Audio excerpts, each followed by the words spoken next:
So again, this time of this little switch over of time whenever we moved into more Protestant belief and so on and so forth in Europe, um, it was really petty. I mean, most of the stuff that people argue over, even today in religion, I mean, I'm gonna give you my opinion. Most of the stuff that people argue over is ridiculous petty. I mean, ridiculous petty. And it was not ever in how the Bible intended Christianity to be, how the writers of the Bible, it's not ever how it was intended to be. But I mean, the boy's pretty funny too.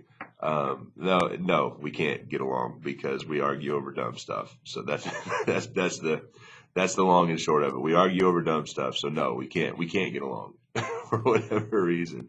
So the Swiss and German reformers sought an alliance. They really were trying to grow and be stronger and be able to actually stand up to the I don't know, the dominant Catholic Church is maybe a good way to say it, but they couldn't figure out. They were arguing over dumb stuff. I mean, seriously, they were arguing over the meaning of communion.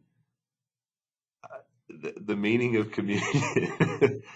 The meaning of communion is that you're having supper with Jesus. That's basically the concept of the meaning of communion. And that's in every different denomination. You're remembering the Lord's time until he comes. That's what it is. So we're going to argue over that so we can't get along. Whatever. These guys right here just need to figure it out. It's just that simple. So in 1531, he was killed. Zwingli was killed. And so whenever he was killed, it was actually a war between Protestant people and Catholic people. And this is going to be a recurring theme. It doesn't make any sense to me why I mean, it literally is still happening today. You think it's not happening today? I mean, it's happening today. Think about Ireland. The Catholics and the Protestants in Ireland are still fighting. It is 2018 right now. It'll be 2019 here very shortly. And the Catholics and Protestants are still fighting over what? I mean, it's like, this is like 500 years later and we're still fighting over dumb stuff. Why are we fighting? Okay, whatever.